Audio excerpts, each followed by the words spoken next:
bless you for being here, everybody. I'm excited. I love it when Fred Armisen's here. Documentary now is so good. So funny. It's so good. It's the funniest show. I gotta see it. Oh, my God, it's exceptional. It gets better with every season. If you could pick a subject, what do you think needs a documentary?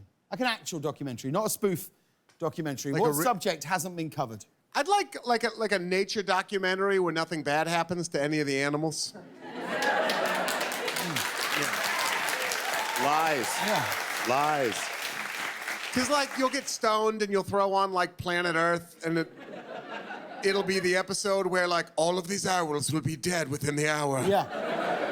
But it's true that when there's, like, you know, a lion going after an antelope and they get it and they start eating it, and the documentary crew are like, well, look, it's just nature. It's nature. They're like, OK, let's see if it's nature when they turn on you. If that lion suddenly went for the cameraman, they'd get in the way of nature. They'd help that cameraman. It's that time. It's time for the news. And tonight, President Biden went on the campaign trail stumping for Democrats. Well, I say he went on the campaign trail. What I mean is that he spent the evening on Zoom attending virtual receptions on behalf of 3 candidates. The candidates were in Iowa, Pennsylvania, and Nevada, or as Biden called them, Idaho, West Virginia, and Nebraska. With less than 2 weeks until Election Day, experts say the momentum has shifted to Republicans, and Biden is literally phoning it in. He's phoning it in. Biden Zoomed to offer his support to Democratic candidates. And he said some very, very inspiring things on the Zoom, such as, can you hear me? Can you hear me now? Why can't you see me? Why is the Eiffel Tower in the background behind me?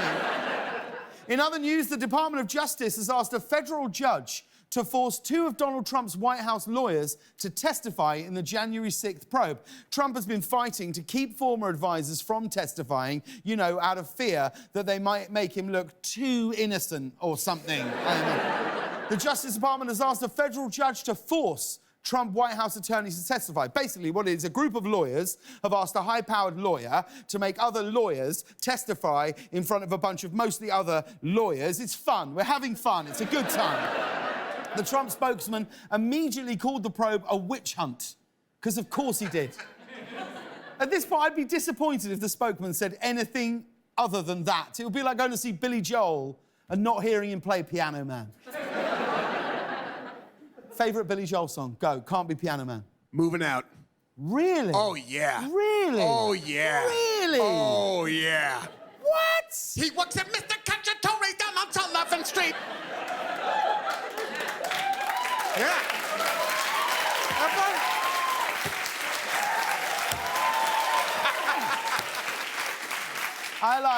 That's not that for me. I don't even think that makes the top 3. Oh, it's top 1. No. He also the heart attack.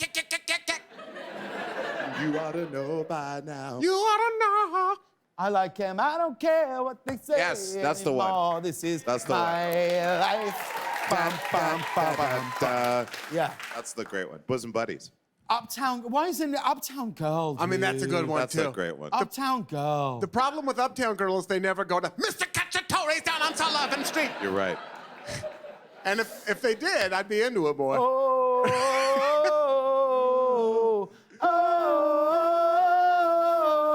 Mr. Cacciatore's down on Sullivan Street.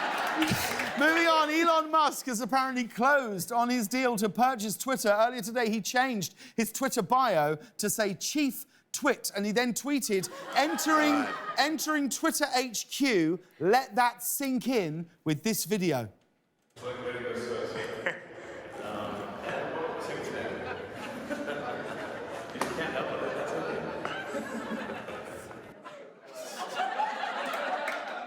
You get it, right? You get it? No. Sink in. You get it? Also, I assume because he realises he's just thrown $44 billion down the drain. Imagine being Elon Musk's assistant. Like, so, Mr. Musk, so we found 5 sinks for you to carry for your hilarious Twitter joke. Which one of the sinks would you like us to put in the car? I watched that video, I was like, that's what my dad would do if he had billions of dollars. And according to a new study, about a quarter of Americans under the age of 30 get their news from, get this, they get their news from TikTok.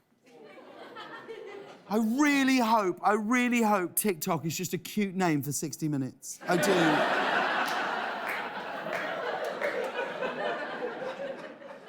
Adults under 30 are the most likely group to say they regularly get their news from TikTok. I mean, they're not technically saying it, they're lip-syncing someone else saying it. They get their news from TikTok. And that news is mostly, we are a nation in decline. What's your biggest news source? This show.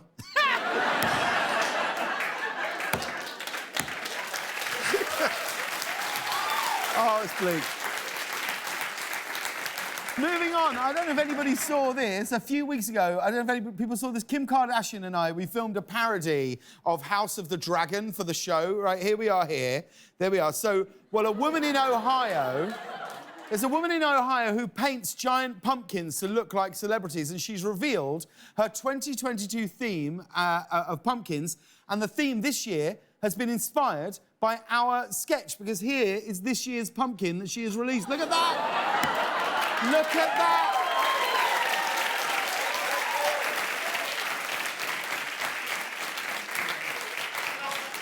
Put it up again.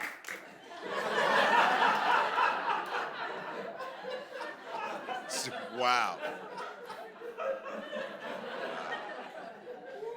Do you think I should grow my hair out? That's my takeaway. Be brutally honest, Reg, Ian. Be honest. Be honest. Is that what I look like?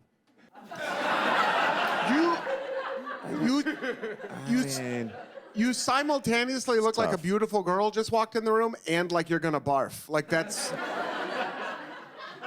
Yeah. Yeah. I look like I've just been told I've eaten something that is highly poisonous.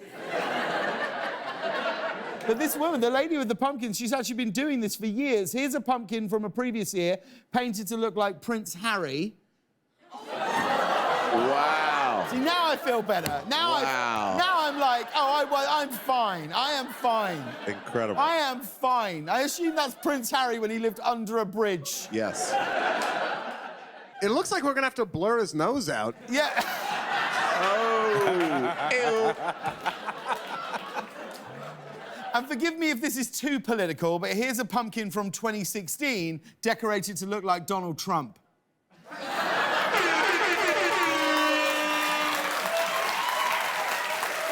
Bang. Bang. Yeah. You just witnessed a takedown. A political takedown. And finally, a man in the United Kingdom claims he's rejected for a job because he said his penis is too big, right? Seriously, this is true. He says he was not hired because the employer thought that he had an erection during the interview, but in fact, it was just his large penis. He told the employer that it wasn't an erection, and the employer was like, okay, but you've still showed up to a job interview wearing grey sweatpants. This is me now. This is my excuse. Done. They were like, oh, yeah, no, I didn't get the lead in that Martin Scorsese movie. I imagine because my penis is too big.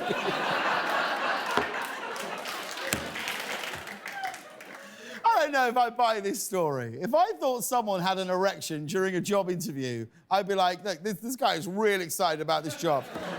You are hired. That's how we found Pete. And that's the news. We'll be right back with Fred Armisen and Josh Gad, everybody.